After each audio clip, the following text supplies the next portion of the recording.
माँ के लिए संतान से बढ़कर दुनिया में कोई चीज नहीं होता है। उसकी खुशी के लिए वो कुछ भी करने को तैयार रहती है।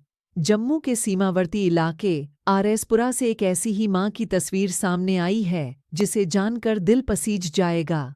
वाकई आप इस माँ के त्याग की कहानी आपको सोचने पर मजबूर कर देगी कि आखिर क्यों ऐसी स्थिति बनी। आज़ादी के 75वां अमृत महोत्सव मना रहे हैं, लेकिन आज भी देश के चारों तरफ गरीबी और भूखमरी फैली हुई है। लोग बंधुआ मजदूरी तक करने को तैयार हैं। आरएसपुरा के एक गांव में रहने वाली महिला अपनी बेटी की शादी के लिए सरपंच के पास जाती है। वो शादी कराने के बदले में कुछ ऐसा प्रस्ताव रखती है जिसे जानकर सरपंच खुद हैरान रह जाते हैं। बेटी की शादी कराने के लिए बंधुआ मजदूर बनने को तैयार मां गरीबी की मारी महिला सरपंच के पास ये गुहार लेकर जाती है कि उसकी बेटी की शादी होनी है। बारात में 10 से 12 लोग आएंगे, लेकिन उसके पास इतना पैसा नहीं है कि वो उनकी आवभगत कर सकेगी। बेटी की शादी टूट ना जाए, इसलिए वो सरपंच से शादी का प्रबंध करने के लिए गुहार लगाती है। इसके बदल में वो जीवन भर बंधुआ मजदूरी करने की पेशकश करती है।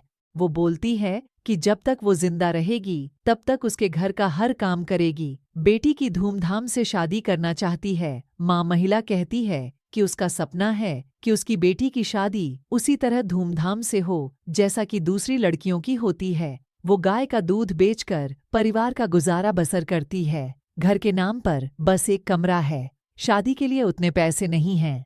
उसने पैसों का इंतजाम करने की पूरी कोशिश की, लेकिन जब जुगाड़ नहीं हो पाया तो उसने सरपंच से गुहार लगाई। सरपंच ने मदद का दिया भरोसा। इलाके के सरपंच श्यामलाल भगत ने मीडिया से बताया कि महिला की पेशकश ने उसे हैरत में डाल दिया था। उसने प्रस्ताव को इनकार करते हुए शादी धूमधाम कराने का भरोसा दिया। उसे कहा कि बेटी की शादी के लिए बंधुआ मजदूर बनने की जरूरत नहीं है। गांव के सारे लोग मिलकर बेटी की शादी में सहयोग करेंगे। खाने पीने से लेकर हर तैयारी में सबका सहयोग होगा। सरपंच के आश्वासन के बाद एक माँ बेटी को विदा करने की तैयारी में लग गई।